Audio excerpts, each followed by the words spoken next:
Avant de commencer le processus de démontage du poteau, référez-vous aux instructions de travail incluses dans la trousse de démontage du joint coulissant RS. Pour séparer manuellement les modules RS assemblés, soutenez le poteau de chaque côté du joint avec des supports de poteau ou des poutres en bois, de manière à ce que le poteau soit aussi plat que possible et ne se coince pas dans la zone du joint coulissant. Ensuite, retirez les écrous-borgnes et les boulons ou les vis tire-fond des deux côtés du joint coulissant.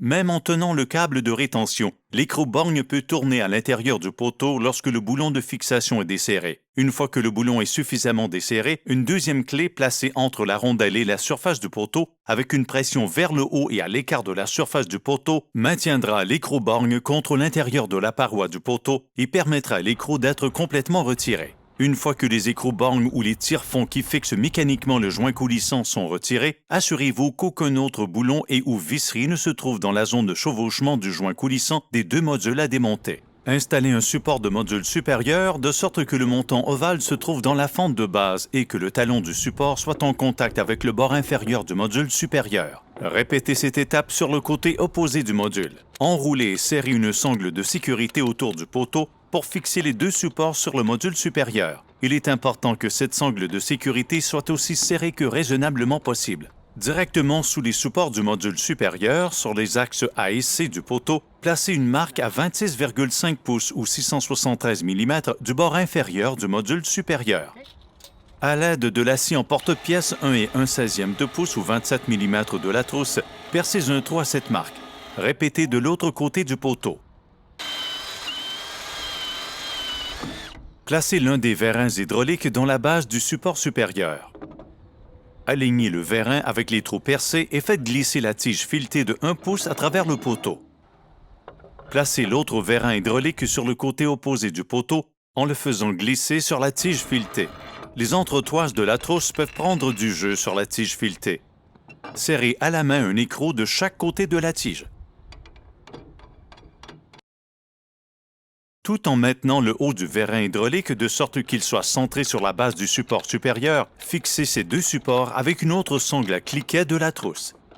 À l'aide d'un marqueur, placez une flèche d'alignement sur l'un des supports inférieurs et le module auquel il est attaché. Tout mouvement entre ces deux marques indiquera que la paroi du poteau pourrait être endommagée et que des tiges filetées supplémentaires sont nécessaires pour terminer le processus de démontage. Référez-vous aux instructions de travail. Après avoir retiré les capuchons en plastique rouge des raccords filetés, connectez les pompes hydrauliques au vérin. Assurez une connexion sécurisée en serrant à la main les deux raccords hydrauliques.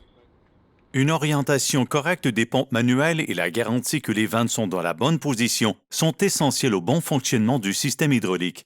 Ouvrez la soupape d'aération dans le sens anti-horaire et assurez-vous que la soupape de décharge est fermée. Gardez la soupape d'aération orientée à une hauteur plus élevée que la soupape de décharge pour éviter que l'air ne soit emprisonné dans la chambre hydraulique. Faites fonctionner les pompes à main simultanément jusqu'à ce que le vérin hydraulique soit en contact avec les deux supports supérieurs. Continuez à pomper de chaque côté jusqu'à ce que le joint se sépare. Si le joint ne se sépare pas malgré l'application d'une force substantielle sur les pompes, frappez le joint avec le maillet sans rebond fourni. La charge de choc fournie par la frappe du maillet fournit souvent suffisamment d'énergie supplémentaire pour forcer l'articulation à se libérer. Cela peut être répété plusieurs fois jusqu'à ce que les modules se déplacent suffisamment loin pour permettre aux pompes de fournir une force suffisante pour terminer le démontage. Une fois la séparation initiale effectuée, une pompe manuelle et un cylindre peuvent être utilisés jusqu'à ce que la course complète de 6 pouces ou 152 mm du cylindre soit atteinte. Pour le démontage vertical, une séparation supplémentaire doit être réalisée pour réduire la possibilité de grippage. Ouvrez la soupape de décharge pour rétracter le cylindre non utilisé pour séparer complètement le joint et insérer une rallonge de levage vertical. Continuez à pomper jusqu'à ce que les 6 pouces ou 152 mm supplémentaires de séparation soient atteints. Pour rétracter les cylindres, tournez les soupapes de décharge dans le sens anti-horaire pour relâcher la pression. Fermez les soupapes de décharge et celles du reniflard avant de les emballer. Débranchez les deux pompes et replacez tous les capuchons, y compris les capuchons en plastique noir sur les vérins hydrauliques.